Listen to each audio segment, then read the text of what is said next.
ये कहानी एक पुलिस अफसर की है जिसके जीवन में एक ऐसी घटना घटी जिसके बाद से उसका विश्वास भगवान के लिए और ज्यादा बढ़ गया। उन्होंने खुद एक इंटरव्यू में अपनी ये पूरी कहानी बताई थी। वो इंटरनेट पे अवेलेबल है।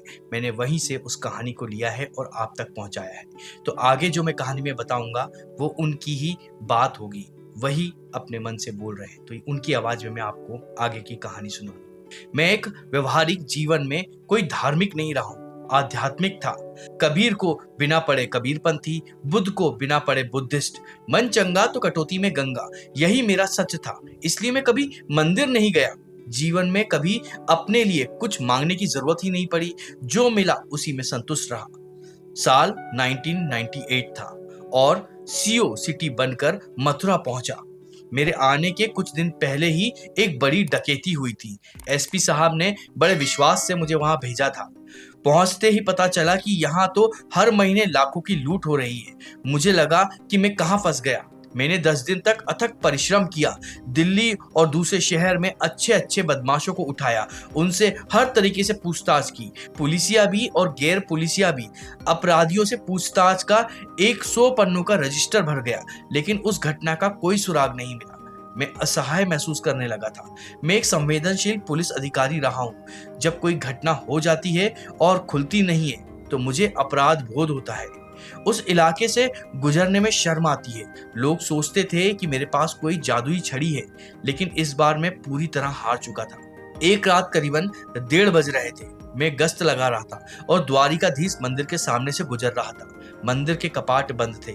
न जाने क्या हुआ। मैंने ड्राइवर से कहा कि गाड़ी रोको। गाड़ी थोड़ा सा आगे बढ़ गई थी। उसने पीछे की।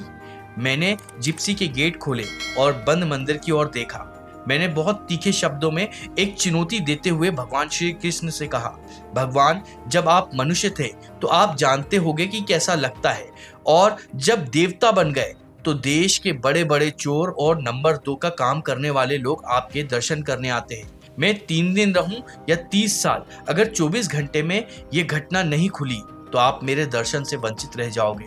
बस वही नंबर 2 के लोग आपके दर्शन करते आते रहेंगे और आप उनको ही देखते रहोगे। यह हताशा की पराकाष्ठा थी। मेरे अंदर की आस्था का अचेतन रूप रहा होगा। मैंने जिप्सी में बैठा बिना हाथ जोड़े वहां से निकल गया। अगले दिन मैं फिर से बदमाशों से पूछताछ कर रहा था। तभी वायरलेस सेट पर एक संदेश आया कि एसएसपी साहब के बंगले पर तत्काल बात करूं। मैं पास की ही एक दुकान के पीसीओ पर गया। वहां से पता चला कि दिल्ली से कोई मेरा करीबी मुझसे बात करना चाहता है। दिल्ली में मेरा कोई करीबी था ही नहीं। मेरी नई नौकरी थी, ना सोशल मीडिया ना मोबाइल। फिर भी मेरे अंदर से एक आवाज आई, हो ना हो यह उस घटना के बारे में। मैं तेज रफ्तार से उस होटल की तरफ गया। जैसे ही रिसेप्शन पर पहुंचा, फोन की घंटी फिर बज उठी। मैंने फोन उठाया। दूसरी तरफ से एक बहुत कड़क आवाज आई, सीओ सिटी बोल रहे हो? मैंने कहा हाँ बोल रहा हूँ। अपनी लूट खोलोगे? मैंने पूछा कौन सी लूट? उसने कहा 2 अप्रैल वाली। मैंने पूछा तुम कौन हो? फोन पे से आवाज आई, मैं उस घटना का मुख्य अभियुक्त हूँ, महावीर बोल रहा हूँ। एक पल के लिए सन्नाटा छा गया। उसने कहा, देखो मुझे तो तुम नहीं पकड़ पाओगे, मेरे ऊपर इनाम भी है, लेकिन आज मेरे साथ धोखा हुआ है। मेरे साथियों ने मुझसे मेरा हिस्सा छीन लिया है, इसलिए मैं चाहता हूं कि तुम उन्हें पकड़ लो। उसने मुझे एक एक जानकारी दी, दिल्ली में एक पता, एक महिला का नाम, और बताया कि मेरे साथी वहां कैसे मिलेंगे, कहां पर है वो। उन्होंने कहा कि जल्दी करना वरना वो तितर बितर हो जाएंगे। मुझे लगा ये सच बोल रहा है, ये द्वारिकाधीश का ही कोई चमत्कार है। मैंने एसपी साहब को बताया, फोर्स ली और शाम तक दिल्ली पहुंच गए। रात करीबन 10:30 बजे हमने उस ठिकाने पर छापा मारा। 5 अभियुक्त शराब पी रहे थे। उन्हें कोई शक नहीं हुआ।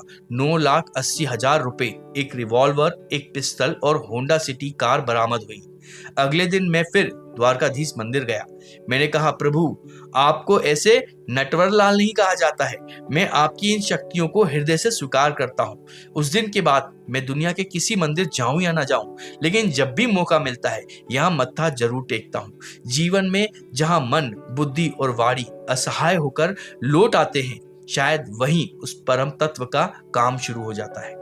अगर आपको यह कहानी पसंद आई हो तो आप इस वीडियो को लाइक करिएगा, और हम इस चैनल पर इसी तरह से भक्त और भगवान के चमत्कार और सच्ची घटनाओं को लेकर आते रहते हैं। तो आप चाहते हैं कि वो वीडियो आपको मिलते रहे, तो उसके लिए आप हमारे चैनल को सब्सक्राइब कर दीजिएगा।